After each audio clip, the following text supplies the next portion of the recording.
Hey guys, it's Tim Herron. So today I wanted to talk about something that might be plaguing shooters and they just don't even know it. So I get questions quite a bit from students in classes, guys on the range when I'm practicing and things, and they're like, man, how on earth do I seem to break that 1 second draw time to first shot fire like on a 7-yard target? Man, I'm hovering right at 1.1 or 1.2 and just can't seem to quite get over that hurdle of that elusive 1 second draw. And a lot of times I take a look at their mechanics and I don't see anything that really stands out. And it's really not a mechanic issue at all. Like their body fundamentals, how they're drawing the gun, presenting the gun, and firing the absolute second that the gun is up on target and they're seeing the sights. And that's not the issue at all. A lot of times the issue is the time that they're leaving on the table in reaction time.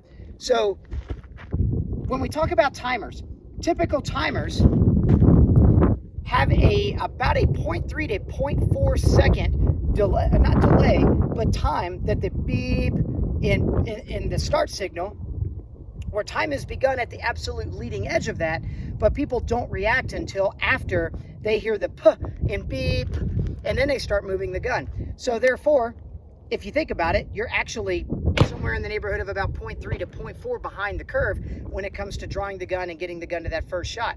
So a couple of exercises you can do are either trying to slap the timer, which sometimes works, sometimes doesn't quite give you the best results. But in the case of this, what I'm going to do is I'm going to set the timer. I'm going to wait for the absolute leading edge, the very first inkling that I hear of the b in beep.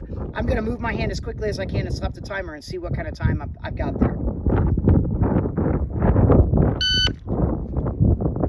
See, it won't pick it up. Sometimes it will, sometimes it won't. But what I can do is go ahead and draw the firearm. I'm going to have safety off. I'm going to have the gun pointed towards the target, or it could just be pointed in the berm. And what I'm going to do is the moment I hear the leading edge of that beep, I'm going to fire a shot.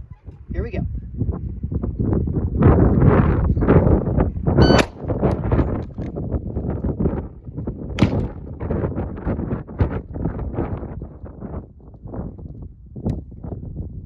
That's a sensitivity set too high.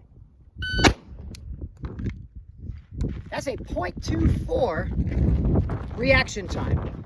That's waiting for the absolute moment I just begin to hear the leading edge boop and beep before I press the trigger. So I'm eliminating any and all other variables and simply just reacting to the moment that I hear the leading edge. So here's what happens if I wait for the absolute end of the beep, and I'm going to try to time this to where I'm just catching it the very moment that the beep is over. And we'll see what kind of time we've left on the table. So right now we're at 0.24, so not bad. 1/4 second reaction. I'm sure I could do a little bit better than that.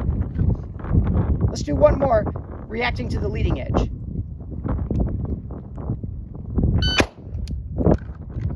That's a 0.18. That's more like it. So now what I'm going to do is I'm going to wait for the end of the beep, and I'm going to fire the shot the moment that the beep is over, and we'll see what kind of time I've left on the table. Here we go.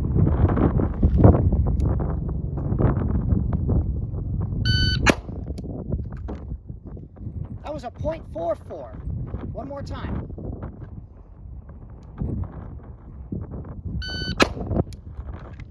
That was a 0.40.